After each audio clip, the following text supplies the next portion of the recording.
Good evening, everyone. I first want to thank everyone who took time out of their busy Friday evenings to be here for this monumental event. My name's Janae Wetzel, and I'm a senior here at LBC.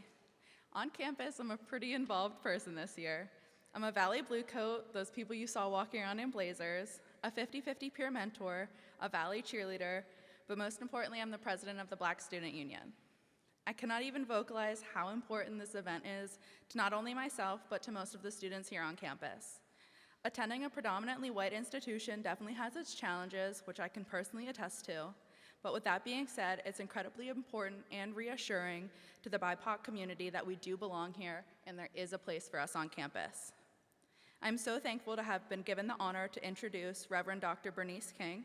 But before doing so, I'd like to take a minute to read a brief bio for the moderator for our Q&A section for this evening.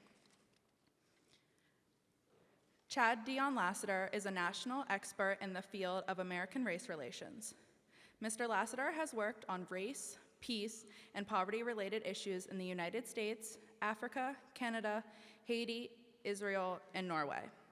In April 2023, Mr. Lassiter was appointed by President Biden to the Presidential Advisory Commission on Advancing Educational Equity, Excellence, and Economic Opportunities for Black Americans. He is the current Executive Director of the Pennsylvania Human Relations Commission, where he has developed and launched a No Hate in Our State town hall to address the surge of white nationalism in Pennsylvania, a social justice lecture series providing an outlet for the communities to discuss imperative issues and serve as a racial reduction response team for those communities impacted by hatred. He has also developed programs under his appointment, such as a global social justice initiative, Black and Jewish Beloved Community Dialogue, and the College Race Dialogue Initiative.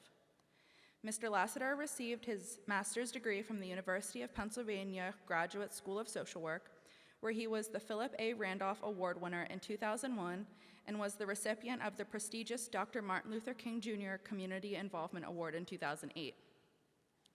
Mr. Lassiter is a co-founder and current president of the University of Pennsylvania's School of Social Policy and Practices Black Men at Penn, the first Ivy League Black male group of social workers.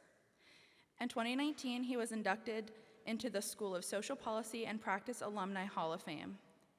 Mr. Lassiter was recently chosen as National Association of Social Workers, Pennsylvania Chapter Social Worker of the Year for 2022 and has been recognized by the Philadelphia Tribune as the most influential African American leader from 2010 to 2022.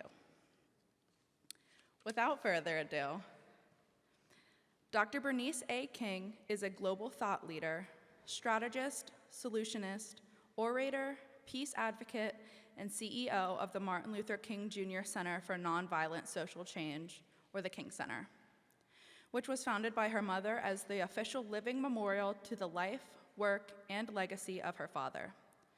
Through her work at the King Center, she educates youth and adults around the world about the nonviolent principles and strategies modeled by her parents.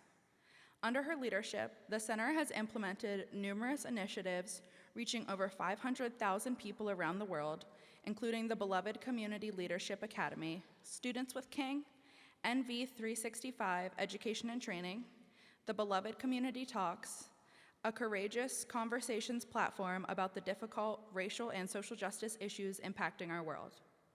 Dr. King led the development of an NV365 certification program for trainers, which provides individuals with the opportunity to teach the NV365 curriculum on behalf of the King Center. She is an instructor for the program and a trainer. She is also a licensed attorney and a member of the State Bar of Georgia, a certified mediator with the state of Georgia, a member of Alpha Kappa Alpha Sorority Incorporated, the International Women's Forum, the National Council of Negro Women, a board member of the National Black Bank Foundation, as well as Faith and Prejudice. As noted author, Dr. King's most recent work is a children's book entitled It Starts With Me, which she co-authored with Dr. Kimberly P. Johnson. The book teaches children about the beloved community, a world where everyone feels like they belong. All proceeds from the book sales go to the King Center to further the mission of creating an inclusive, just, humane, peaceful, and equitable world. Dr. King holds a Doctorate of Law degree from Emory University, a Master of Divinity degree from Candler School of Theology at Emory University, and a bachelor's degree in psychology from Spielman College. She is also the recipient of numerous other awards and honorary degrees. Dr. King is an innovative, inspirational, and transformational leader. She is dedicated to ensuring that her parents' legacy and teachings, the King Center, as well as the work of creating the beloved community with Nonviolence 365 as the pathway, are introduced to new generations of influencers. Now please help me extend a warm LVC welcome to Reverend Dr. Bernice King.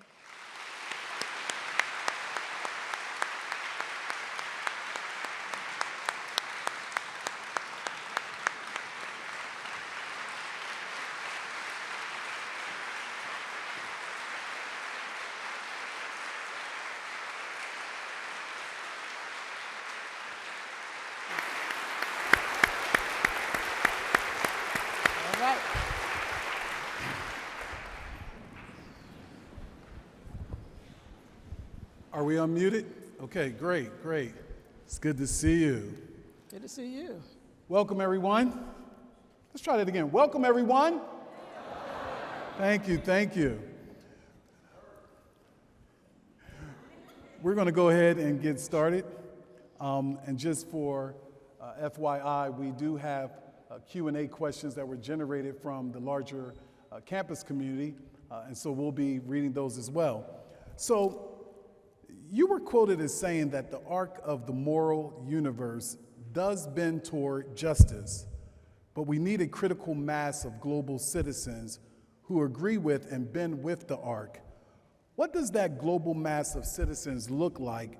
And in your opinion, what should they be engaged in working on as it relates to social justice?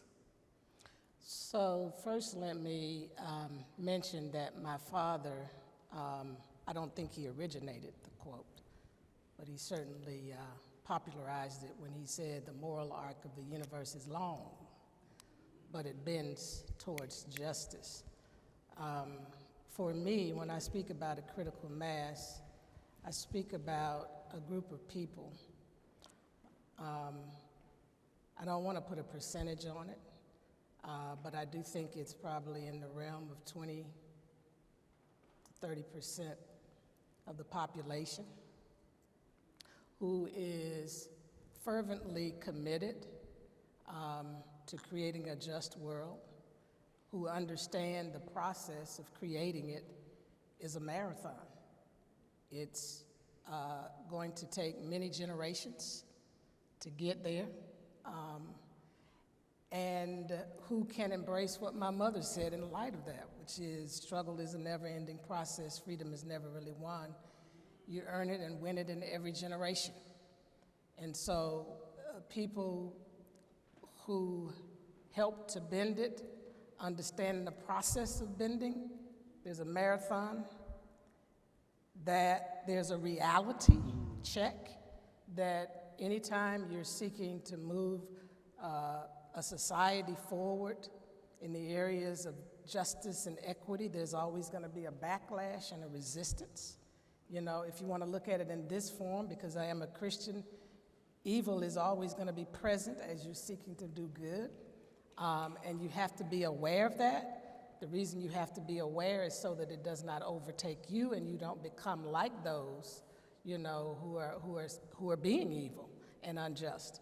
I think those are important things. The final thing is, I think this group of people honestly need to consider the importance of studying and practicing the nonviolence that my father taught.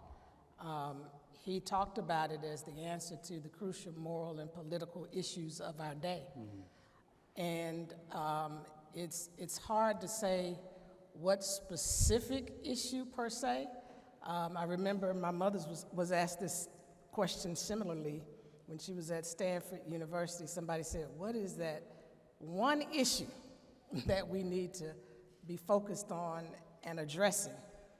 And her answer, in short, was, We need to, and I'm reiterating something I just mentioned, we need to learn and understand nonviolence to apply it to the issues of our day. It's the most effective means for eradicating evil and injustice. It does not mean, when we say eradicate, that all evil will dissipate, all injustice will dissipate, but what it does is it minimizes it, and it's not as what seems to be predominant and prevalent. Wow. Expounding upon the wisdom as well as the resiliency and the courage of your mother once stated that I had a divine calling on my life, a charge, a challenge to serve not just black people, but all oppressed humankind. That calling will be with me to the end. When did you recognize your calling, and did you ever run from your calling? And if so, why? And before you answer that, I think I shared with you almost 5.5 years ago when we were in Cincinnati at the National Urban League Conference that my next assignment from the American Red Cross of Southeastern PA and University of Penn was the Pennsylvania Human Relations Commission. And I said then to you, Pennsylvania Human Relations Commission, I was reminded of James Carville, the Democratic strategist who said you have Philadelphia, you have Pittsburgh, and in between you have Kentucky. And you know, some of you will get that on the way home. But I didn't want to take this assignment from God. And I remember just briefly, you, Tim Wise, Bakari Sellers, and others were talking, and I was telling you about this, and you just simply said, trust yourself. And so, once again, for you, when did you recognize your calling? And oftentimes, it's a heavy cross to bear. Yeah. And we run from it. But I don't want to put words in your mouth. When did you recognize your calling? Did you ever run from your calling? And if so, why? Well, let me put it in this context. I was born into a family that understood the importance of serving humanity. I was surrounded by that, so I got to see it on a day-to-day basis. I was taught that, you know, at the dinner table, something we need to do more of today with our families, spending time at the dinner table. And so, you know, I've always understood that whatever work I would do, it would serve humanity. And my mother used to always say that Martin was not the only one called. I was called, and our family has been called. I come from 3 generations prior to me of activists. My great-grandfather, A.D. Williams, was the founder of the Atlanta chapter of NAACP. That sounds like nothing today, but it was very dangerous back then to be a part of an organization like the NAACP. He also helped to fight for and was successful in the beginning of the first black high school, public school in the city of Atlanta that his grandson, Martin Luther King Jr., and other grandson, A.D. King, and granddaughter, Christine King Ferris, attended. Skip over to, that's on my father's maternal side of the family. Skip over to my father's paternal side. His father, Daddy King, Martin Luther King Sr., was an activist. He fought for the equalization of teacher salaries. He was a board member, a founding board member of Citizens Trust Bank, which is one of the few African-American banks that's still around today. He also fought for the integration of elevators in our downtown courthouses. So my family has this long lineage of fighting for what's just and what's right. So born into that, being chosen, I knew I would do that kind of work. I never ran from the notion of that. What happened is, how would I end up carrying that out became the question. So I received a call to ministry when I was 17. Wow. A little teenage girl trying to wrestle with what that meant, that I was gonna preach like my father in an overall church structure, not necessarily our specific church, because my grandfather was pretty progressive. There was a woman there, probably in her late 40s, that was a licensed minister, but beyond that, there was no one else. And in the Baptist tradition, women were just not preachers. I couldn't quite grasp it at the time. I was being a teenager, doing a little bit of drinking at the time, so I didn't want to, I don't want to finish being a teenager. Yeah, and college students know what that's about, right? My mother didn't know all of that at the level that I was doing it. I held my liquor pretty well. My first drink was MD 2020. Can you believe that? Crazy. That's Mad Dog if you don't know what that is. Mad Dog 2020. Yes. The Mad Dog citrus is really good. So, but it took me 8 years. I ran from it because of the issue of women. I ran from it because I was a teenager. I ran from it because, frankly, I wanted to be Bernice. Obviously, my last name is King, but I wanted to be Bernice. And I felt like I would be trapped under this shadow of being, junior Dr. King, the female Dr. King. And I wanted my own identity. That's why I went to law school, because I felt like that was something that would be me, that people couldn't mix and mingle Dr. King and carry in his legacy.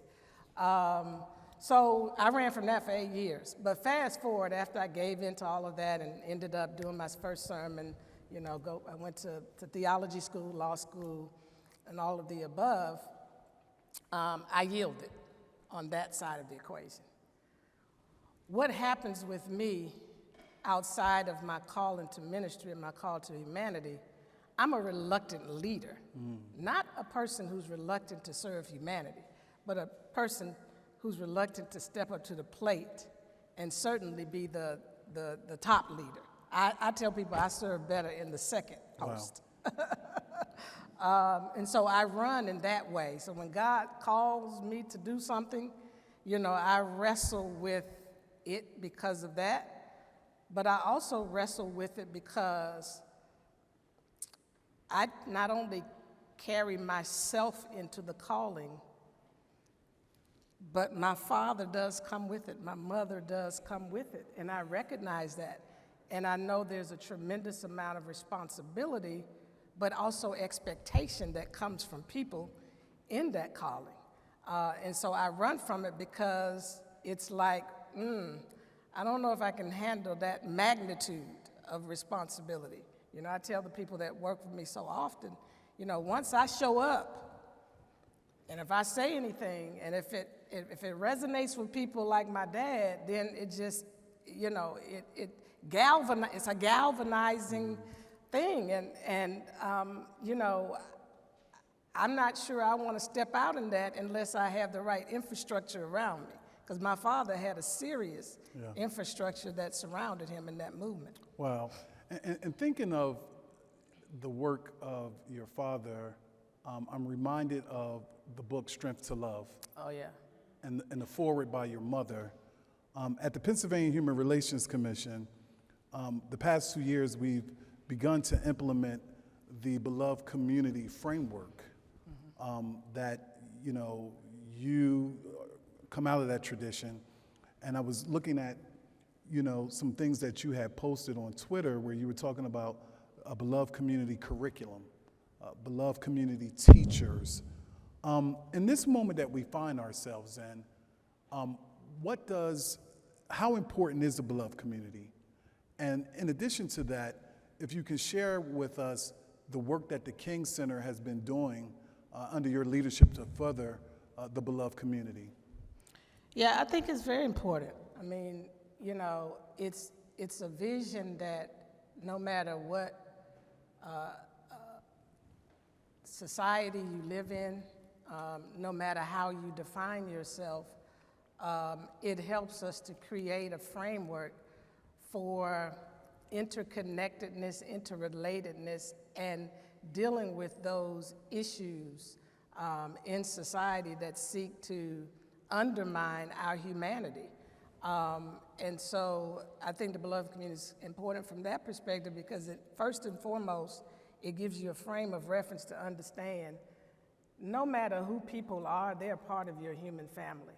That's hard for a lot of people to grasp, first and foremost, because when somebody is opposed to us, when they have, intentions and motives and actions that are unjust and evil, we want to be rid of them.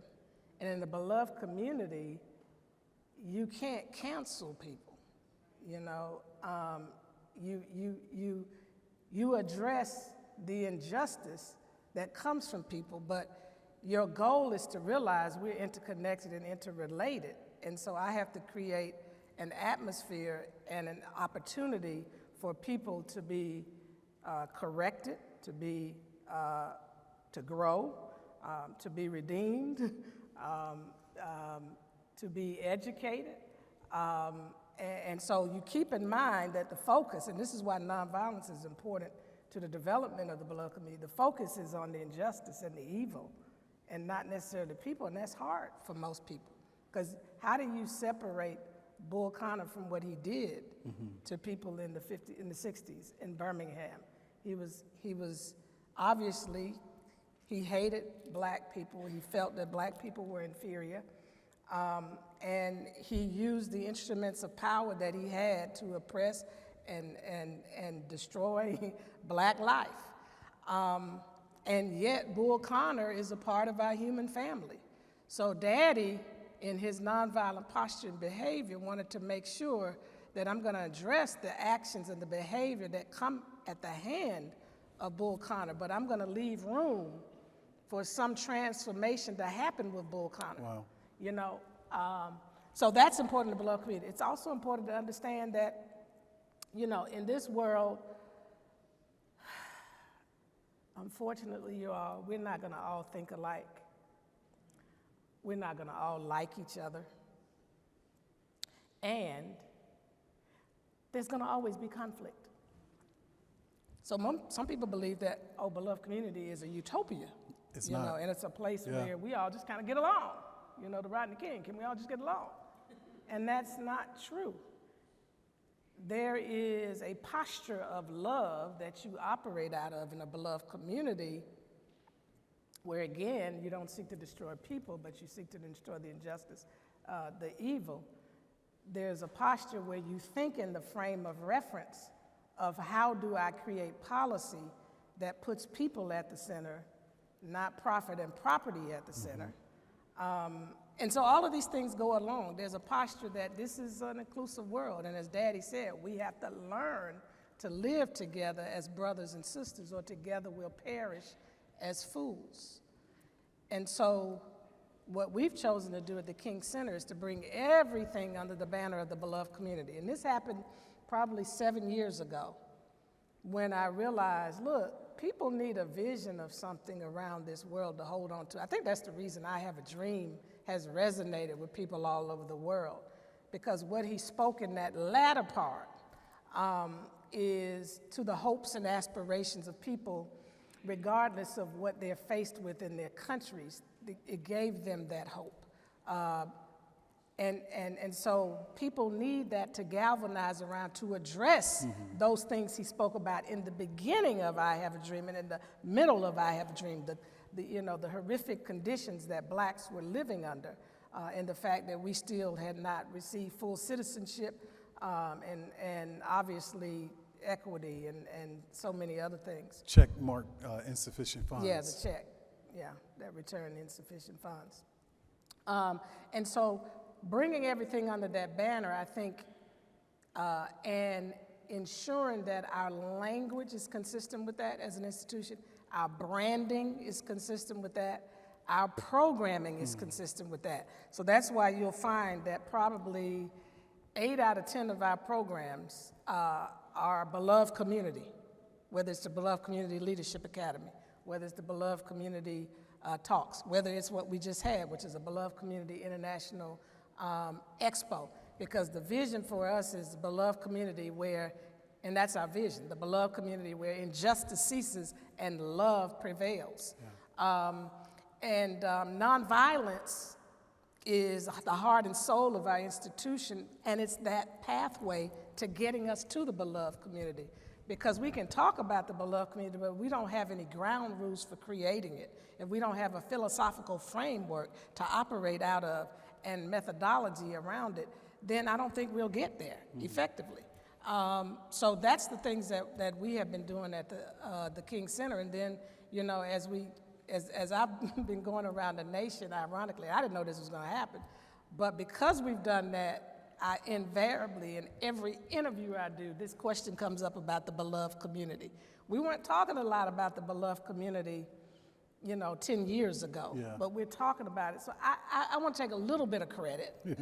Not saying that you all weren't doing some of it, but a little bit of credit for its spread, Yeah. and people beginning to lean in a little bit more about it. So conversations, speaking engagements, and these are not just interviews with media outlets in the United States, they're global outlets yeah. as well. That global destiny that Dr. King talked about. Exactly. When we look at this moment that we're in, political scientists say that we're in a crisis of legitimacy against the backdrop of white supremacy, white anxiety, white rage, at times white victimization, a lot of white violence. What role does the black church play in promoting the beloved community in these spaces of human brokenness? So to your point, that beloved community framework says you can be atheist, you can be agnostic, you can be Scientologist, whatever you are, come into the beloved community. In the state of Pennsylvania, from a quantitative standpoint, the state ranks number 8 in the country with hate groups assembling. Human brokenness, lots of trauma, and so to your point, language matters, whether we say white nationalists, white insurgents, whatever the case may be. Coming out of that black church tradition, what should the black church, and I'm not putting the black church, you know, as a case review on trial here, but I think there's strength in the black church, and there's still a saving grace in the black church, and the black church still matters. What can the black church do to further the beloved community from the external attacks? So Dylan Roof goes into African-American church. He kills 9 people. That black church tradition, to your point, how do we find love for him, though he's broken, though he killed black humanity? Well, I think it was a perfect example of the people, you know, who were family members of those whose lives were taken at the hand of Dylan. You know, we are people who, for the most part, exceptions to everything, are forgiving people. It doesn't mean that we excuse. So forgiveness doesn't mean excuse. I want to make sure that's clear. But it means that because of the peculiar story that we have as a people, we understand hurt, we understand pain, we understand injustice because we've been, you know, on the negative side of that. We are a people that have had to identify historically with a Christ who loved in spite of, you know. And I always tell people that for me in particular, you know, I get stuck on the scripture that says, love your enemies, bless them that curse you. And the next part that no one deals with or talks about, do good to them that hate you. Wow.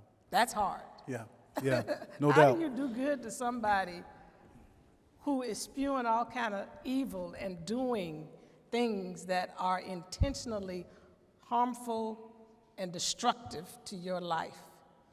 How do you turn around and still do something good for those people? That's hard. I grew up in a household that, you know, over time, let me just say, because I went through a season where I hated white people. And I'm talking about all white people. You didn't know it, though, because I was raised a certain way not to to let all that show. And I especially hated white men. But I had to get to a place where I realized that me carrying that burden was harming me more than those that I was hating, and that for me to be effective, I need to be a clean and a pure vessel. Wow.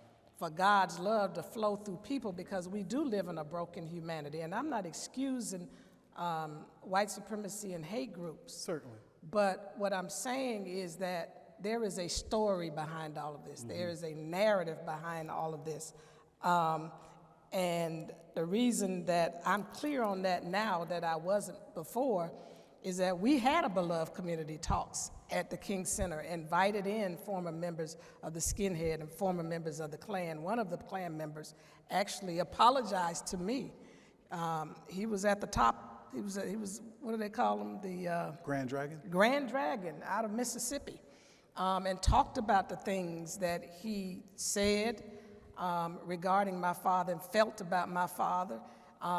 And his whole life had been changed because a man that I believe exuded the spirit of Christ, because Christ intersected with everybody. You know, he was not Pharisees, Sadducees, everybody. Yeah. Those that hated him. Yeah, yeah. And this gentleman, you may have heard of him, his name is Daryl Davis, a blues singer, who decided that he was going on a quest to connect with members of the Klan. African-American brother. Yes, an African-American brother. Now, most of us in here who are black and even white probably would not do that. Let's just be honest. But he decided, he asked the question, how can you hate me if you don't know me? And let me push the pause right there. Daddy said men hate each other because they fear each other. They fear each other because they don't know each other. They don't know each other because they're not communicating with each other, and they're not communicating with each other because they're separated from each other. And so this man decided to overcome the separation and meet with clans, go to some of their craziness where they would gather. He gets them to turn in some of their Turns outfits. in their robes yeah, to him. Yeah. Denounce the Klan, and some of them are, you know, anti-racist activists today. That is some critical work that I think can be done in a different way by the church, modeling the black church, modeling the spirit of Christ, to go into these communities. And something that was very interesting that I heard happen during the pandemic, when there was one of the protests after the horrific thing that happened with George Floyd, there were these white supremacist group and these activists, and one of the members of the white supremacist group ended up in a crowd of activists. Oh boy. Yeah. And the activists decided to say, "Why do you hate me?" And the member of the white supremacist group said, "I don't know." Plain and simple. Yeah. I don't know. Wow. Now, he may have said that as, to protect himself, who knows? But the reality is that many of those who attach to these hate groups, as you know, have similar issues as members in our black community who attach to gangs. There's a hole, there's a void, and they're looking for what we're trying to create, a sense of belonging. Yeah, that generational and trauma. that's what the Beloved Community really is about. How do we create a sense of belonging for everybody instead of looking like you're threatening me, you're taking something from me, and all of that kind of stuff. So that's the work that we have to begin to do in this earth, or we're going to destroy ourselves. Let's just be frank. We're going to destroy ourselves, and that's not what God intended. He intended for us to find a way to be a family with our differences. Let's be honest. Yeah. I mean, it's no secret my brothers and I had public battles, but I love my brothers, and God is doing some amazing things right now. So, that's why that love is so important, because love keeps you grounded from wanting to see another destroyed. You really, when it says vengeance is mine, says the Lord, for me, I let my hands go because God can do a better job. What I can do is to be my best self and present my best face and let them know that I don't agree with what they're doing. I'm going to stand up to what they're doing, and whatever laws I got to put in place or laws we need to put in place to protect ourselves from harmful and destructive acts, we're going to do. But at the same time, there's a God of the universe that can do what I can't do, whatever that is. That's right. That's his prerogative. That's right. Some people will change through different experiences. I might plant a seed here in this person's life. Somebody else comes along, and they're going to do some more cultivating in that person's life. And at some point, that person may transform, like Governor Wallace in Alabama. You know, a lot of things work together towards that, including perhaps what happened to him tragically when he was shot. All of these play a role. So, you know, what helps me is when I look through in my faith, and I'm not trying to evangelize here tonight, so y'all don't leave home and say, you know, she was talking that Christian stuff. But we are, but we are in a sacred space. Yes, we are in a sacred space. Do your thing. But what has helped me is number one, looking at my own life and recognizing my own frailties, but also looking at things and people and stories throughout the Bible of people. You know, Moses killed a person, buried the body, fled the same scene, and became a fugitive. Yeah, was a gangster. Straight up.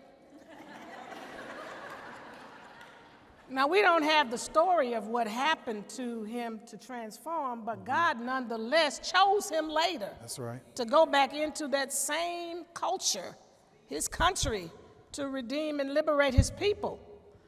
And so I don't want to destroy anyone. That's, you know, people have different thoughts and feelings about death penalty and all these other things. I'm just saying for me, I want to leave enough room for the God of the universe to do his work, and I just be his vessel. Yeah. I got liberated years ago. I was watching a show on a Christian show, TBN, and in the middle of that show, I got arrested by whom I call the Holy Spirit. And I was struggling at that time because I was at a church where they were doing all this evangelism, trying to win people to Jesus, and I wasn't comfortable with that. I'm gonna be honest. I was a preacher, but I wasn't comfortable with that. I was like, you know, I don't know how people are gonna get to Jesus. I'm just gonna preach, and I'm not doing all of that because, you know, people may not want to do that. So I heard the voice of the Lord say to me, your job is to connect. My job is to convert. Wow. So I was like, okay, I don't have to change anybody. I just have to connect in my humanness and my kindness and my strength and my courage, and I see you. You matter to me. What you're doing ain't right, but you matter to me. Wow. And it's in that the universe goes to work, you know, and I believe that, and I leave the results to the universe and to God. Wow. For the students in here, she just summed up James Cone's book, God of the Oppressed.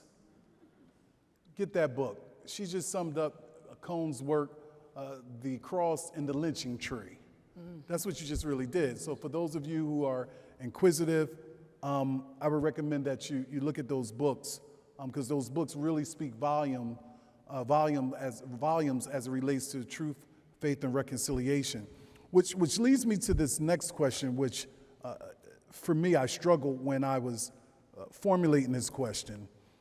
Trump and countless others have emboldened white supremacists for sure.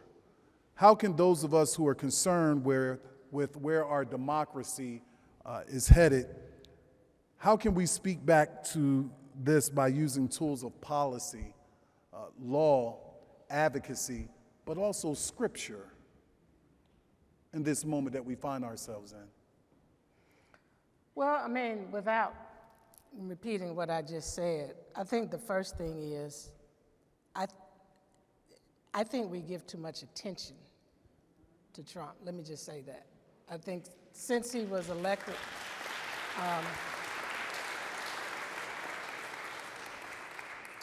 it's one thing to bring up, make people aware. It's another thing to beat that thing, you know, that drum over and over again. Countless. Countless. Because, you know, in my personal opinion, I think there's a lot of narcissism there.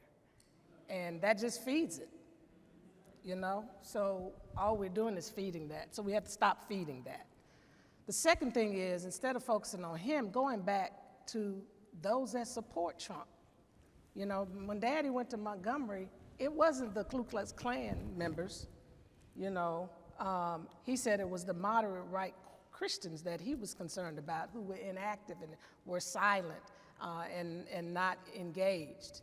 In this instance, I say to people all the time, you can spend time, which I'm not saying is not important, you know, trying to galvanize, you know, whatever group of people you feel affinity for, but you also got to figure out, how do I reach these people, you know? And realize, as I said earlier, they have a narrative and story. Mm-hmm. You know, I was listening or reading about a gentleman who decided to go into a community around when the time period of Affordable Act. And a lot of the narrative was, you know, it's benefiting, you know, black people and brown people, and it's taking something away from you and all that kind of stuff. So this person went into those communities and decided to examine and inquire about their story. You know, have you ever had these kind of issues health-wise or this kind of situation? And guess what that does? It says to those individuals, you see me, you value me, you're concerned about what's happening to me. I think too many people are not concerned about what's happening to people who are not like you. Yeah. That's a problem in this country. You know, we should care about all people, even if they don't have our ideological bent. And again, the boundaries are, there's certain acts we are not going to tolerate. There's certain things we have to put in place. There are consequences as a result of that, you know, have to be implemented. But at the same time, we still have to try to build relationship. We still have to try to make people feel or create circumstances where people can feel like they matter, that they belong. So that's always been my approach. I try to be nonpartisan in all of this. Gotcha. You know? Because everybody has just drawn the line. Mm-hmm. You know, I'm a Democrat, we don't deal with those Republicans. I'm a Republican, hell no to the Democrats. And look what it's doing to our society. Yeah. You know, these are the issues that are happening in our world have become so politicized that it's choking the life out of so many different communities. And that's a problem. Yeah. You know? So I get the Trump, I know he unleashed some things in our world. I'm not ignorant to that fact. But we have got to become more determined and zealous to create the right atmosphere for all communities. And I remember something my father said. I invoke him a lot because I think his words are ever present with us, and some of them have yet to come to pass because he was a prophet. But he said, one of the tragedies still, now he said this and he's been gone 55 years. So these words can apply today, still, is that the children of darkness are often more zealous and determined than the children of light. Wow, wow. Which brings me to, and the Holy Spirit just gave me this question. Your dad spoke about the triple evils, and during the national holiday, on all sides of the color line, folk are refacing lockers. They're taking the I Have a Dream speech out of context. Mm-hmm. They don't talk about the king, and that's why I so appreciate the king that you speak about, which is the tail end of his life, he goes from Time Magazine Man of the Year to most hated man in this democracy. But yet, we don't see him as anti-imperialist. We don't see him as anti-capitalist. And one of the greatest speeches, just my earnest opinion, A Time to Break Silence. Mm-hmm. why I oppose the Vietnam War. Our director of housing, Adrian Garcia, and I often talk about how Dr. King was a housing advocate. And the work that we do at the PHRC around fair housing. The triple evils are still with us, but we don't really focus on that, some of us. If you could just really speak to that, the triple evils that are still prevalent today. Money, and this is nonpartisan in my role at the PHRC, don't need to be an unemployment line anytime soon. But we're sending money to Ukraine, and then we're languishing in a colony of despair. And newsflash for all of you, that colony of despair is not just in urban America. It's all over. It's in suburban America. It's in rural America. It's in rural Pennsylvania. We're honestly coming to grips with the fact that we're seduced by the black-white binary. Your suffering is my suffering, and you don't know me to what Dr. King, this Dr. King was saying. That triple evils, the triple evils, if you could just speak to that. Take us wherever you want to go, and I know that we're coming to the Q&A for the questions that were given to us, and I'm cognizant of time, but I just feel in my spirit that that triple evils and how we're cleaning up our love affair. Your dad was assassinated. The hate in this democracy towards him, towards the tail end of his life, folk don't really talk about that. That he was hated. Yeah. Well, you know, when you talk about the breaking of the silence,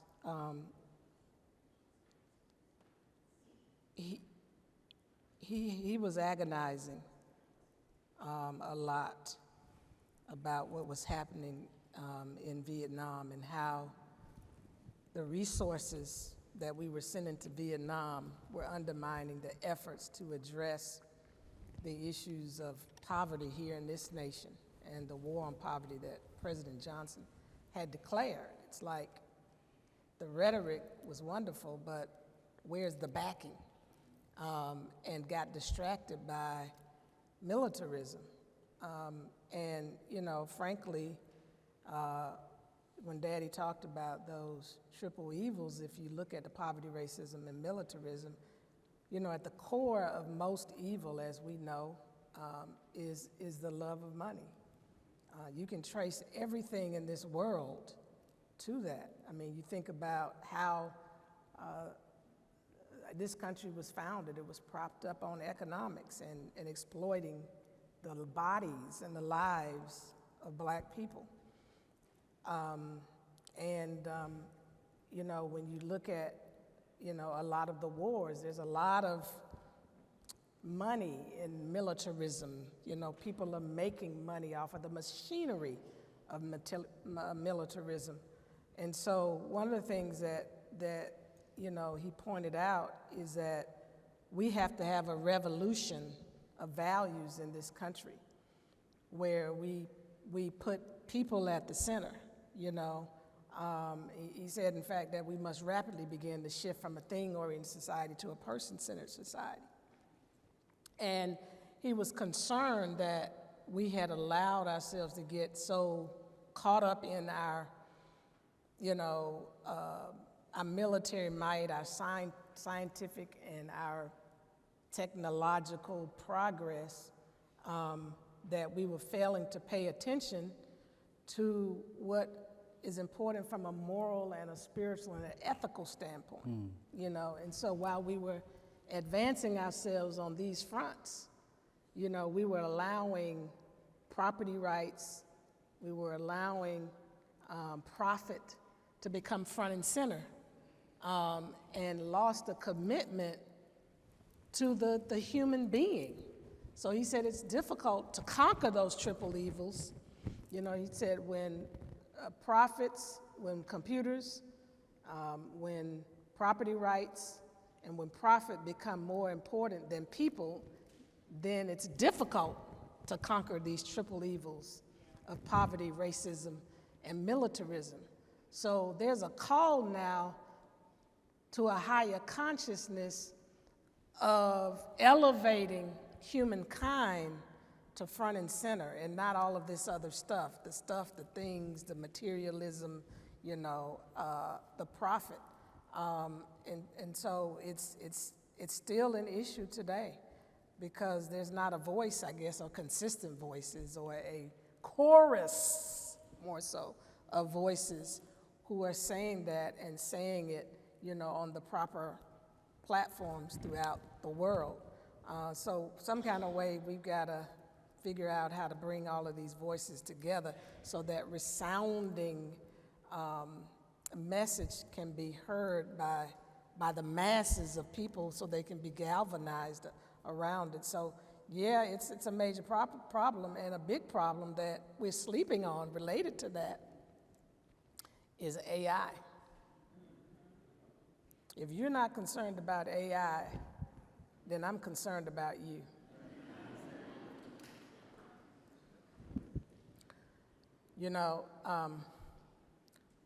There's so many things in humankind before AI that we haven't gotten right. And so we're transporting all of that into this whole other world. Two, because we are so driven by the next innovation, next idea without thought to how it impacts humankind and what guardrails need to be in place before we give it license to be released and operate, we're in a dangerous place that we could be replaced. People. Yeah. I mean, I'm concerned about that. I'm concerned that one day our law enforcement, that we in the black community are concerned about what's happening at the hands of, law enforcement officers, not all, but the system of law enforcement that gives license to it. So while it may not be all, there is a system in place that covers some of these quote-unquote bad actors. But I'm concerned that through AI, we could see the unleashing of robots in these departments that don't have a soul, a spirit, or human emotion. Wow. You can't arrest a robot. You can't indict them. I think about all these kind of things. Yeah. Fake news we know about. I mean, on steroids, replacing your identity. I applaud what's happening in Hollywood. I think they need to continue to stand their ground. It's a sacrifice that they are making, the writer's strike, and actors and actresses as well. Because we have to keep humankind at the center, and I hate to say it this way, not necessarily in a power sense, but we have to keep us where God put us. We're the crown of His creation. Yeah. He gave us higher intelligence. There's no other being on the face of the earth that has that. But if we're not careful, we are transferring that to a whole nother realm that becomes not really a being, but will mimic it. So, that's driven by this whole profit and everything. Certainly. Some questions from the audience, and we're coming to a close. Dr. Cornel West is running for the 2024 United States presidency on a third-party ticket. To what extent does Cornel West carry on the quest for truth and justice in American social and political life that Dr. Martin Luther King was advancing, or that you yourself were advancing? And to what extent would you advise us to pay attention to Cornel West's ideals? So I usually don't comment on people running for public office directly, but what I will say is, one, we should pay attention to anybody running for public office. I had people, when I told them I watched the Republican debate, they were like, "Psh, you got time for that." That's how, those people, to them, that's how Trump won. You weren't paying no attention to that. You dismissed it. You know, you have to be intelligent holistically. Don't be narrow-minded. I want to hear what they're talking about, because I don't know who's going to win. I may have a desire for who I want to win, but I don't know who's going to win. So I listen to them all. With that said, I think he's worthy to be paid attention to. And I will say that I think he's running not to win. He's running to raise the consciousness of America. And that's why some people run, to get us to think in a different way, to be more compassionate, to be more kind, to be more thoughtful, to think about issues of justice and how it affects not just one community, but affects all of us. So in that regard, yes. Okay. Another question that the students put together is as follows. The Montgomery bus boycott from December 5th, 1955 to December 20th, 1956 was significant in addressing segregation in the U.S. It required tremendous sacrifice by blacks, but in the end, the boycott was extremely successful. Today, states like Florida, Texas, Mississippi, Louisiana, Tennessee, and Alabama have enacted restricted laws such as banning books, removing African American studies from their academic curriculum, and imposing restrictive voting rights. Do you think it's time for blacks to unite for a national boycott of these states? This could be accomplished by all black athletes, entertainers, business partners refusing to participate or conduct business within the borders of those states. That's a loaded question.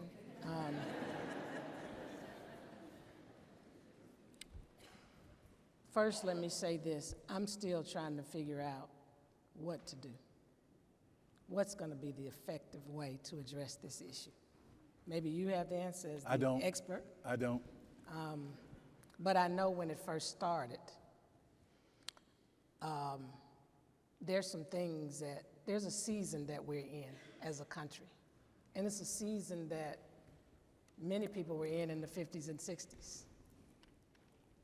We've got to decide if it's important enough for us to sacrifice for certain things.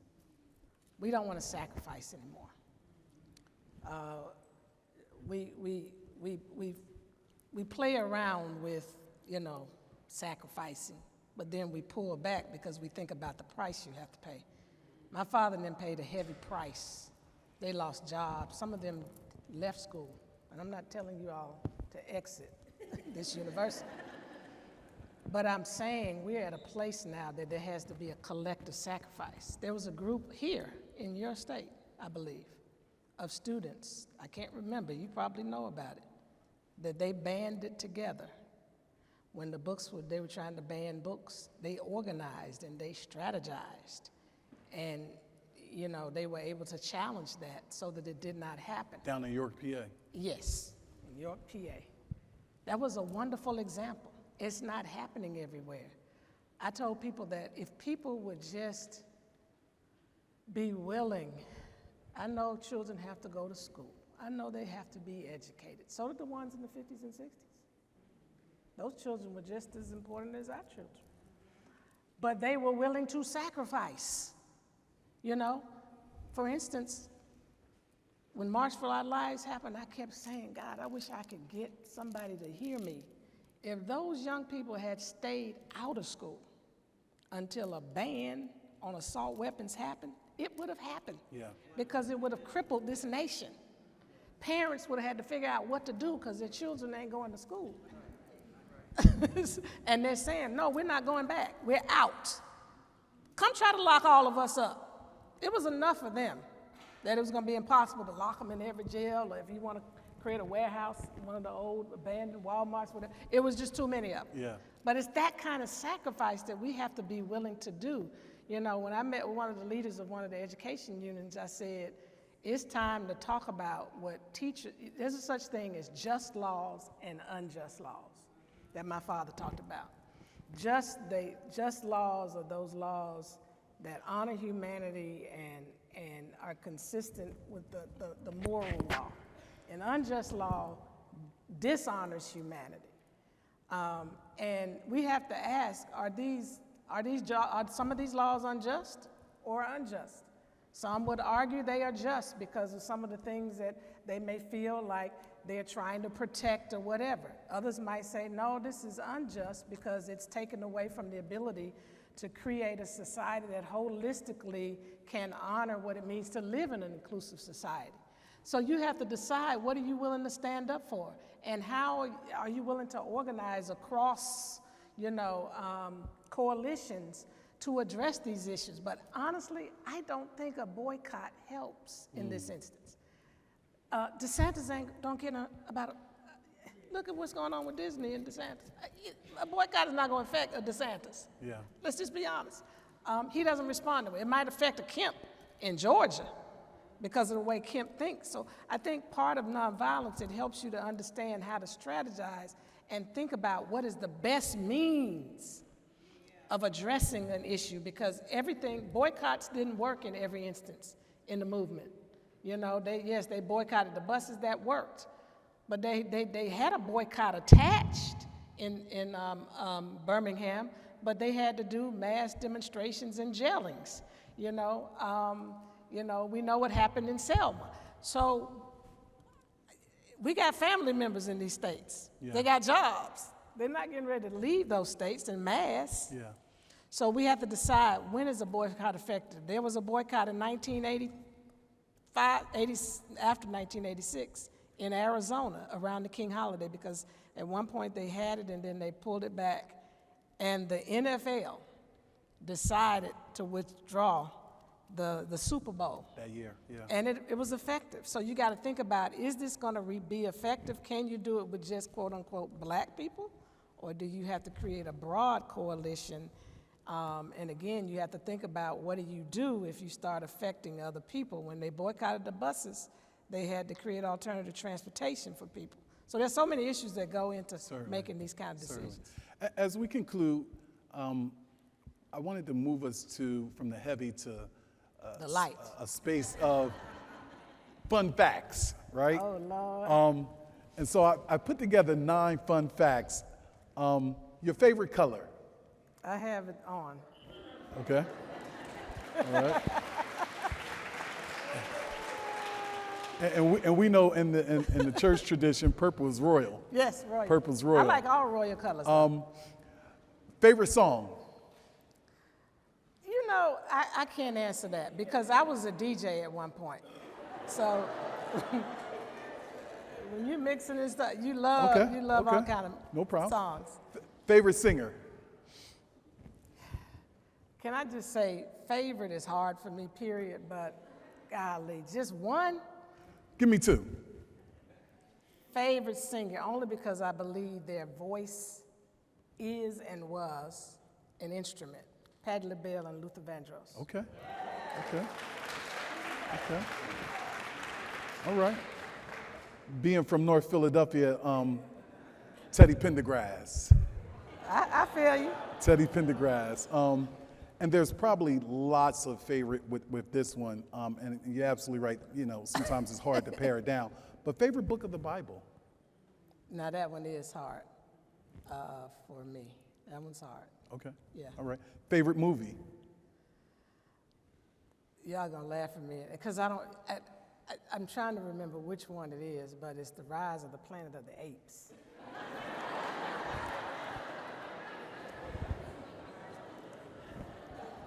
I'm gonna tell you why. There's a lot of lessons in there around nonviolence and violence. And there was one line that Caesar said. He said, "Apes don't kill apes." And I said, Lord, if humankind understood that. Wow. It's a lot going on in that movie. Yeah. Those movies, should I say, because it's a series. Favorite actor and favorite actress? Denzel, hands down.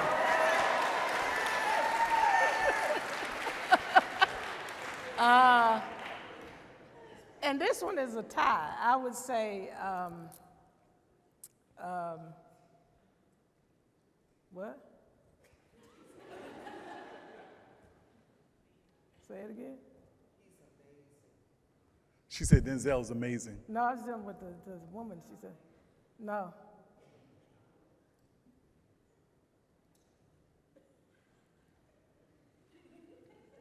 Favorite actress? I got to get the actress, the actress. I should know their name, right? I see her face. I'm just. Give us the name is movie. Slipping me. Who? Angela Bassett and Viola. Okay. Davis. All right. Viola Davis and Angela Bassett. Okay. All right. Yes. Now, this next question, just be mindful you're in Pennsylvania. So in Western, you got the Steelers. And Southeastern, you got the Eagles.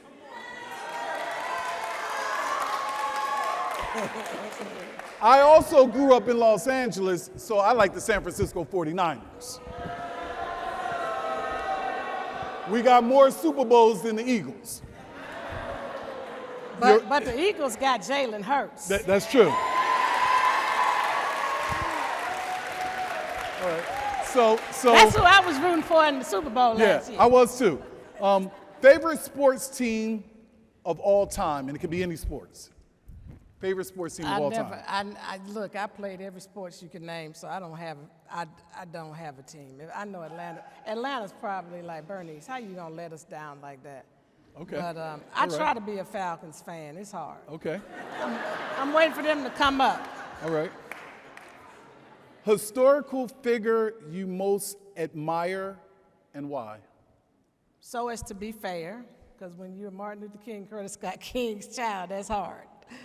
But I'm going to say Nelson Mandela. And the reason is because he was in prison. When he was released from prison, I was the same age as the number of years he spent in prison. And I couldn't imagine, and at that time that was when I was dealing with all my anger issues, you know. I lost my father, the assassination, my uncle mysteriously found in a pool. We don't know what happened. My grandmother was shot in church when I was 11.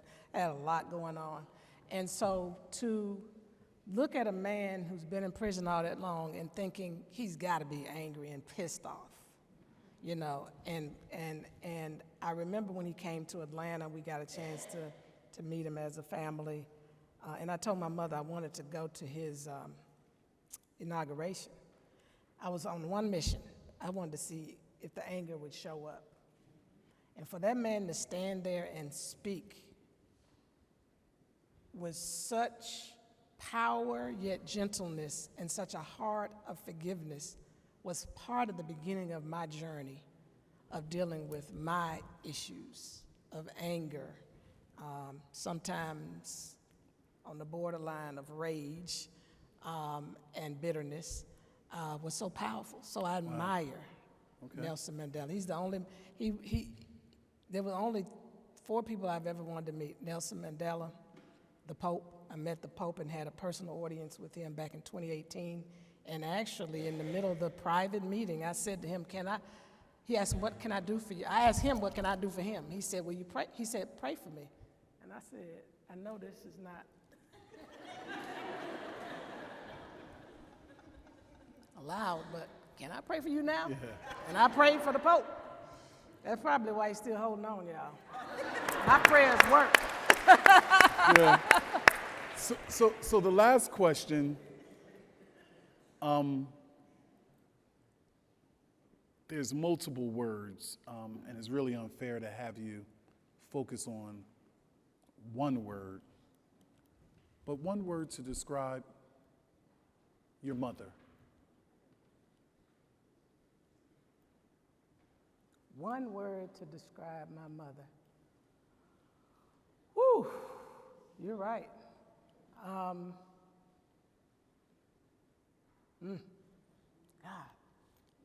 that's hard. You need some water because we don't have Mad Dog. I do. One word to describe my mother.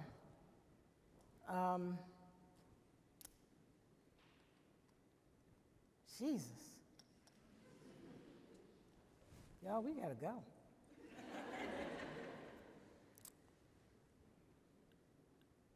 I will say, you said one word. Can I use a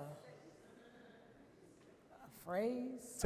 Yeah, you use the phrase. Take the license. Okay. Take the license to use the phrase. No, I know how I'm gonna describe her. I'm gonna describe her like this: architect. She was the architect of the King legacy. Okay. One word to describe your father. Obedient to God's will. And as we wrap up tonight, one word to describe you.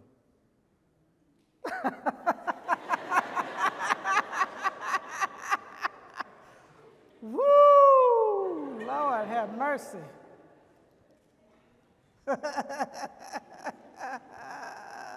One word to describe Bernice.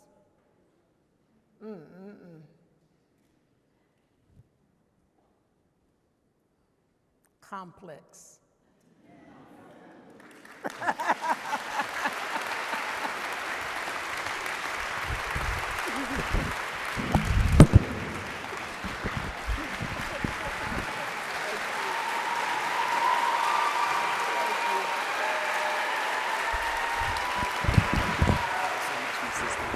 Thank you so much.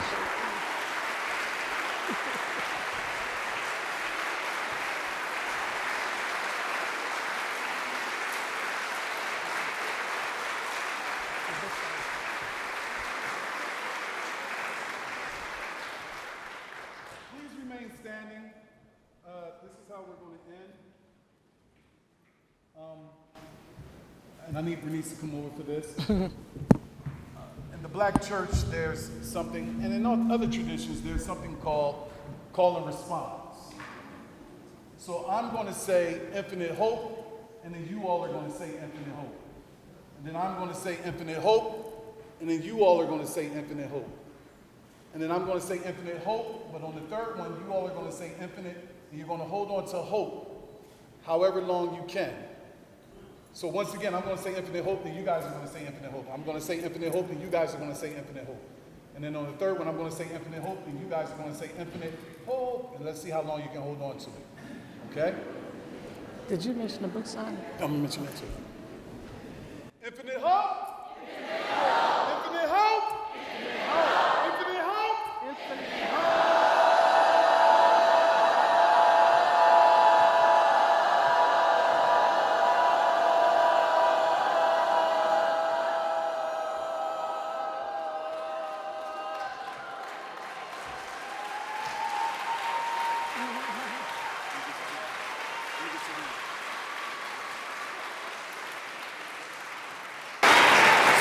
Two more things. Dr. Martin Luther King said we must accept finite disappointment, but never lose infinite hope. Dr. Bernice King will be doing a book signing after this. Beloved community, we have an opportunity to impact this region with the highest form of love and agape love. Thank you for coming out this evening.